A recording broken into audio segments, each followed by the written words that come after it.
religion.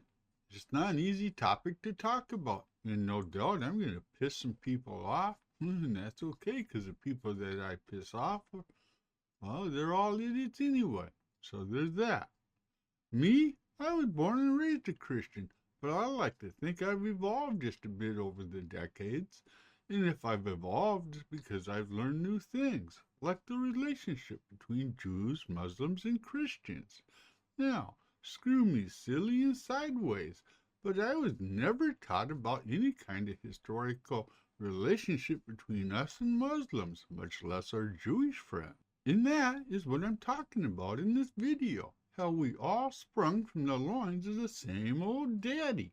That's right, us and all those Muslims, we're related by God. And that's what I'm talking about in this video.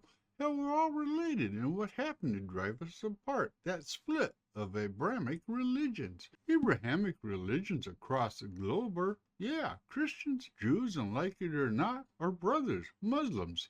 And we're called the Abrahamic religions because all of our religious beliefs stem from the prophet Abraham. Of course, that means we need to at least understand a little bit about who Abraham was and what he taught. And right off the bat, that dude was a direct ancestor of Jesus, being his great-great-great-grandfather, but I'm not sure how many greats I'm supposed to be using when I'm referring to one of the great-grandfathers of Jesus. To make a really long story short, long because Abraham was really old when God called out to him, calling out to him to gather up his family and trek some 600 miles across the sandy deserts and thick jungles of Africa to the land of Canaan, where God promised 75-year-old Abraham a new nation for all his descendants. And 25 years later, when Abraham was 100, he fathered Isaac. And so you know, Abraham's wife Sarah was 90 when she gave birth. Hey, what does age matter, huh?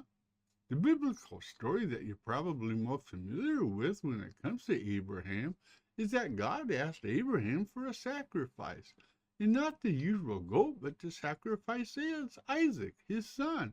And we all know God was just joking with Abraham to test his loyalty, but what a God, huh? That's the version of Abraham that you and I as Christians learned. But in Islam, we also have a heck of a lot more about Ishmael, Abraham's other son, and Isaac's older brother. And Ishmael is mentioned in our Bible.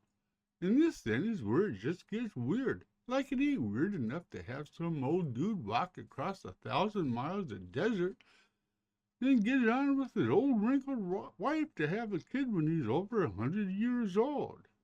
Both in Islam and Christianity, the split comes with Ishmael, because in Islam, Ishmael is identified as a prophet, and many Muslims trace their ancestry back to him and consider Ishmael the spiritual father of Islam, kind of like how we look at Jesus. And in Islam, Muslims believe it was actually Ishmael that was offered up to God as a sacrifice, not Isaac. And if you're thinking maybe the two are one and the same and are just variations of the same story, historians will slap you down hard, because that ain't the case.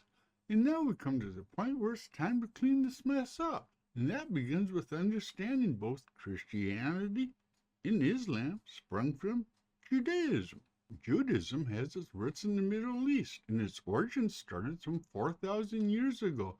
And Abraham, known as Abraham back then, is considered the founder, the patriarch of the Jewish nation, and that's because of God's promise to Abraham that his descendants would come together to form a nation favored by God.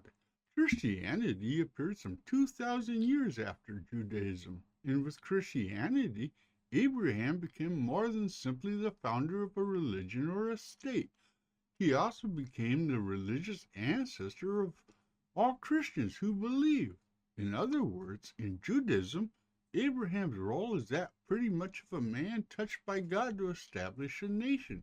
And in Christianity, Abraham is much more spiritual. Actually, the act of circumcision best explains it, in that circumcision was established as an everlasting covenant to be maintained through generations that connects male descendants of Abraham and thus to God. And that is why you got your foreskin hacked off, my friends.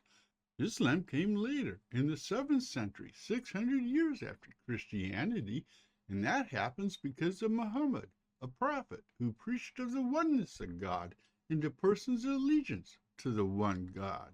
And that's different than what people were generally believing at the time, as Christianity was spreading across the Middle East, and what Christians believed in was not the oneness of a God, but the Holy Trinity, because Islam, like Judaism, does not see Jesus as a son of God.